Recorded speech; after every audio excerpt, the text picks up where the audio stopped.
Hello engineers, welcome back to our YouTube channel and TikTok account. By the way, this is Engineer Jiban Aiko Kalaki.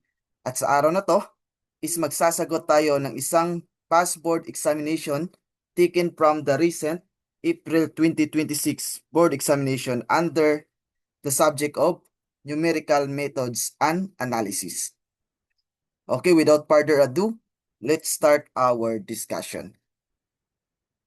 So this is our sample problem. So yung problem natin engineers is what is the minimum or smallest number of iteration required for the bisection method to obtain a tolerance error of 10 raised to the power of negative 3 on the interval of 1 to 2. Ulitin natin. What is the minimum or smallest number of iteration required for the bisection method to obtain a tolerance error of 10 raised to the power of negative 3 on the interval of 1 to 2. A, 9, B, 10, C, 11, D, 12. So, let's analyze the problem first. So, sabi dito sa problem, yung ginagamit daw natin na method is a bisection method. And then, mayroon tayong given na tolerance error of 10 raised to the power of negative 3. And then, yung ating limit is 1 to 2. Yung 1 is our lower limit and 2 is our upper limit. So, paano natin isosolve kung ilang minimum number of iteration ang kakailanganin natin for solving this bisection method? If the allowable error lamang is 10 raised to the power of negative 3. Okay, this is our solution. So, we have a formula here. So, ito yung formula natin for bisection method. Error is equal to the upper limit or B minus the lower limit or A all over 2 raised to the power of n. Where yung B natin is our upper limit, A is our lower limit, and then yung n natin is the number of iteration.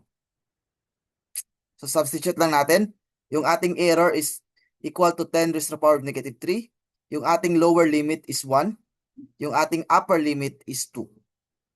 So substitute natin to sa formula natin. So we have 10 raised to the power of negative 3 is equal to 2 minus 1 all over 2 raised to the power of n.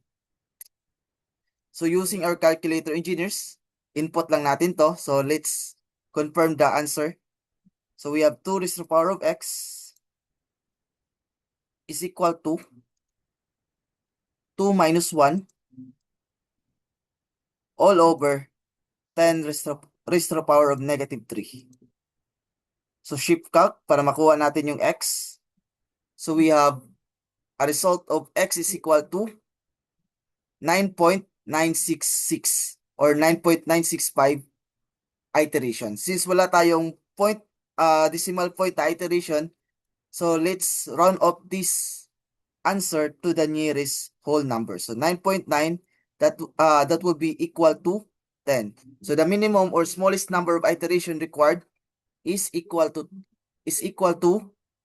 10, and that is letter B. So ito yung ating final answer.